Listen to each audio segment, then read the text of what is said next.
If your feed has been looking anything like mine, you're probably very much thinking about gifts right now.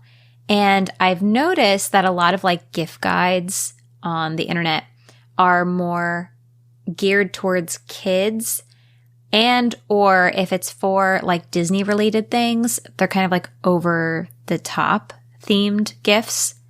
So I wanted to give you guys like an updated gift guide for the Disney lover who isn't necessarily like over the top Disney. Maybe they love subtle Disney or just going to Disney World. Or if you have a friend or someone in the family that you know who's going to Disney World soon, but aren't necessarily regulars, a lot of the things on this list would be perfect for them too. Some of these ideas could be for the friend who goes really often. Maybe they have an annual pass. It could be for the person planning their very first trip next year in 2026. It could be maybe the one who loves the old classic Disney movies and you want to get them something that they'll use but isn't like cheesy and over the top. Hello, and welcome to the Laid Back Magic Way podcast. I'm your host, Dana Stanley, creator of Laid Back Magic.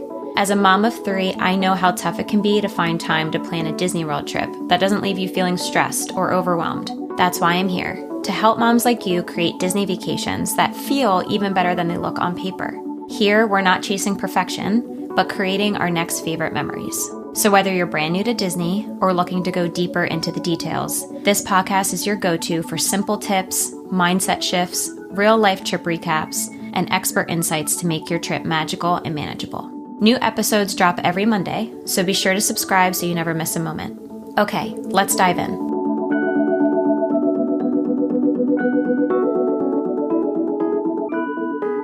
To get started, I put together a list of my 10 favorite thoughtful, also useful gifts for the Disney person, you know who it is, in your world, or honestly for yourself. And all of these things on the list, I either own and use, or I have gifted to someone. So they're like my tried and true favorite things, and they're all very affordable, which is a plus. First up on the list is a bag. This is a sling bag called the Louis Sling from a brand called Walker Family Goods. If you know me, you know how much I love Walker Family Goods, really all of their bags. But what started my collection with them was the Louis Sling. It was the first bag that I got from them. I had gotten it specifically for Disney because it's a little bit bigger than like the very popular like Lululemon sling bag. I needed something that was a little longer to fit a diaper or 2 diapers. So it was just the perfect bag. I wear it across my chest. You can also kind of flip it so that it's more on your back, but it's just so comfortable. It's indestructible. It looks good even when it gets a little dirty, if that makes sense. Like it's not, like it doesn't need to be pristine. And then when it does get dirty or I spill something on it, I just throw it in the wash. It has like tons of pockets. I just love this bag. So a lot of people ask me like how much fits in it. So I usually have like a very slim pack of baby wipes in there, 1 or 2 diapers, my phone, an extra battery pack, and like, you know, a lip balm or sometimes my sunglasses. And they come in so many colors. They have around like 28, 29 different colors. They just came out with this fun collection. And when I say fun, I mean like quote fun. That's what they called it. And it has this really pretty chocolate brown that I want, but they also have like brighter colors like red and olive green, which I have. They have sage, which I have. I am not allowed to get another one because I think I have 4. It's just the perfect bag for every day and especially in Disney World. Even their logo is like a little starburst. So it just has this like little like magical nod. I don't know. I love it. You could throw like a little Mickey keychain on there and make it like extra Disney if they wanted to. It's just perfect. And by the way, as I go down this list, these are all linked in the episode description. And if you need more information on them, I will link it into a blog post as well.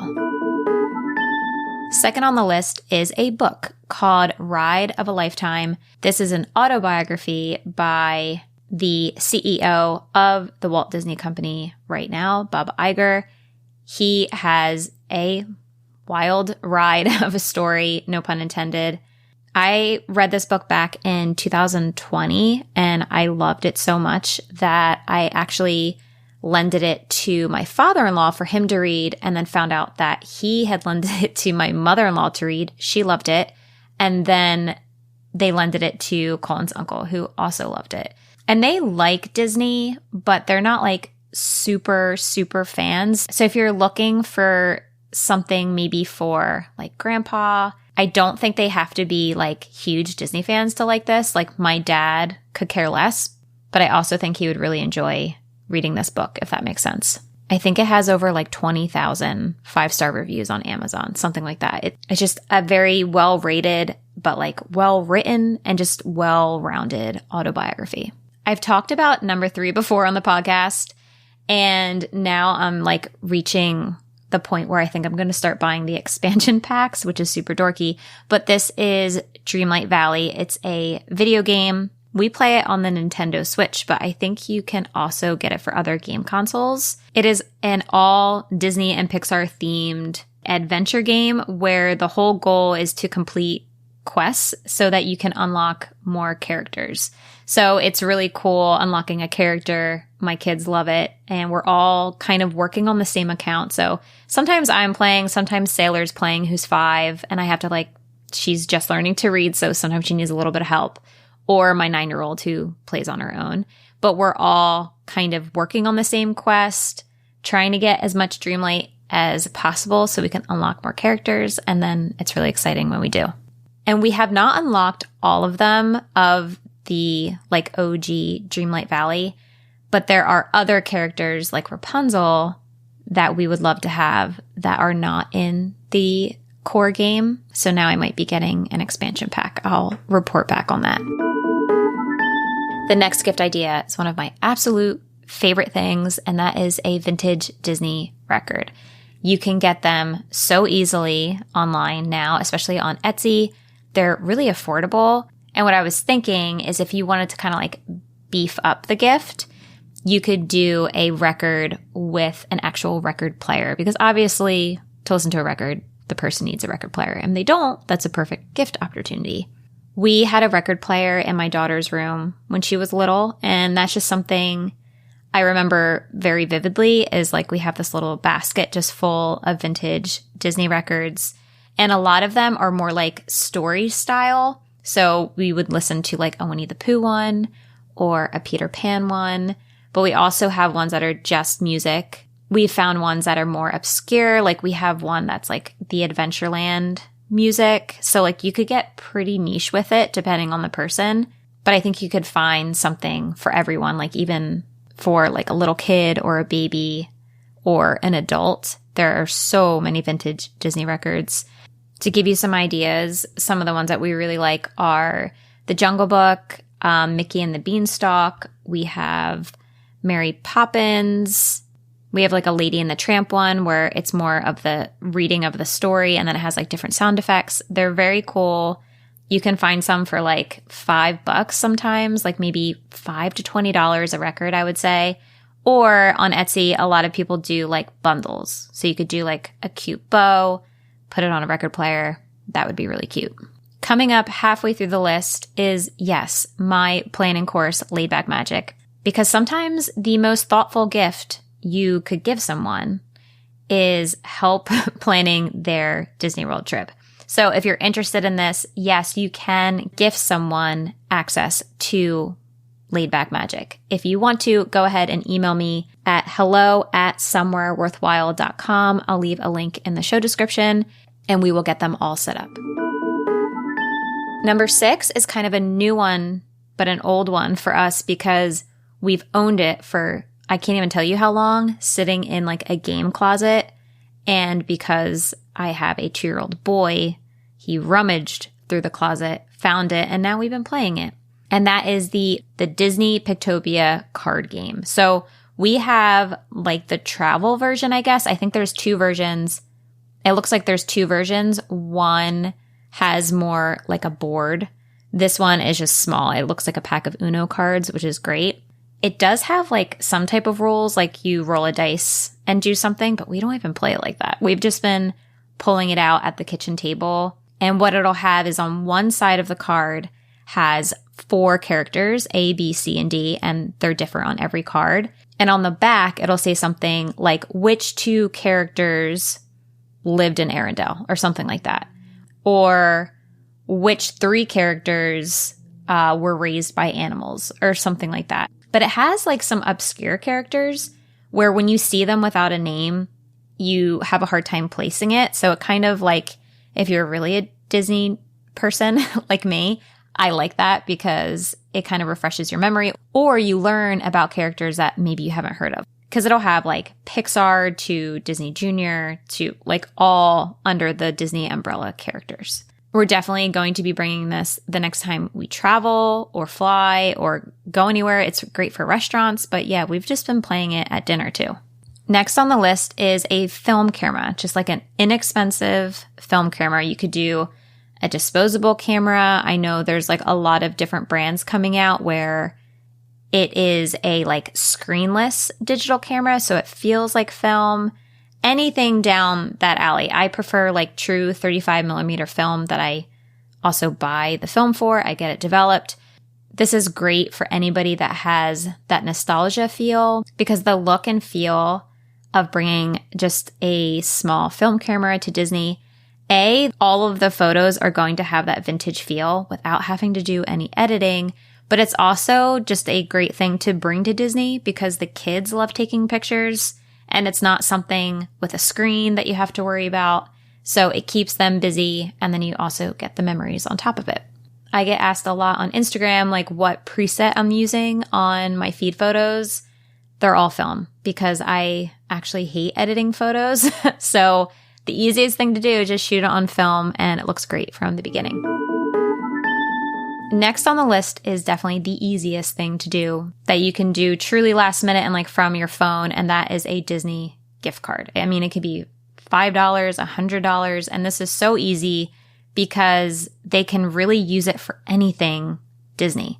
They could put it towards their park tickets or use it at one of the restaurants or use it on food once they're in Disney, or they could use it on shopdisney.com if they just want like merch. So if they're either not going to Disney, but they like Disney, or you know that they're headed there, a Disney gift card is great. And I feel like it shows that you put a little bit more thought into it than just like a Visa gift card or cash that like, hey, I know you like Disney, or hey, I know you have a trip coming up.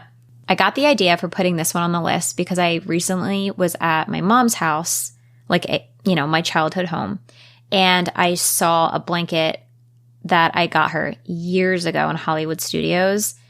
It's a throw blanket that she has on the couch, and when I saw it, I immediately thought of my mom.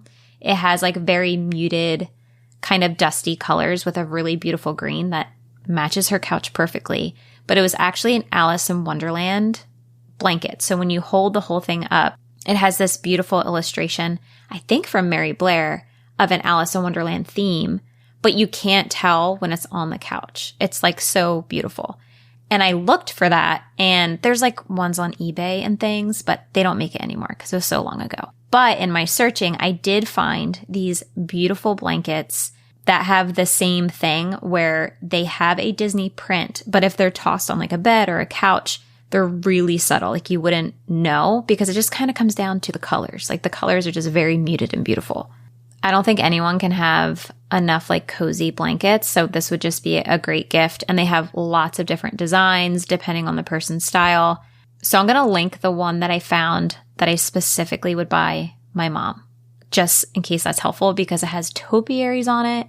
It's got that perfect green that would match her couch. And if your mom is anything like my mom, she would love this blanket. On that same line of thinking, number 10 is, I think, for more of like the savvy Disney person, or like if you don't know a lot about Disney, but they know a lot about Disney, they'll be like really impressed that you got them this book. And bonus points if it's for a woman who is also into art. And this is a book on Mary Blair. I know I just mentioned her, but if you don't know who that is, Mary Blair was an artist very much in Walt Disney's inner circle. And she's known for her style. Like, it is more kind of like modern, like big color blocking with beautiful colors. She worked on films. She worked on things in the theme parks. She worked on things in the resorts. If you can picture the theming of Small World, that was all Mary Blair's design. This book is different than the other one I mentioned because it's more like a beautiful coffee table book because it has all of her illustrations and art in there. It'd be something that they could keep on display too. If you were to ask me what I would like as a gift, I have a goal for getting a certain amount of reviews by the end of the year. So if you haven't already and you can take just a minute to leave a 5-star review, I would be so thankful. The fact that I'm recording my 45th episode is actually insane. So I just want to tell you, thank you for listening because there would not be a podcast, obviously, without you listening. And I'm really grateful if you've already left a review or about to leave a review. Or if you want to email me, hello@somewhereworthwhile, and give me some feedback of what you'd love to hear in future episodes or how I can make this channel better. That's it for today's episode, and I will see you next week. Thank you so much for joining me on this episode of the Laid Back Magic Way podcast. If you enjoyed today's episode and it was helpful for you, it would mean the world to me if you'd write a quick review. Your reviews help more moms like you find the show, and I read every single one of them. Seriously, thank you in advance. You can find me on Instagram @somewhereworthwhile, and I'd love to hear from you there. DM me if you have any questions about this episode or what you'd like to see in future ones. Until then, keep planning for your next favorite memory, and I'll see you next time.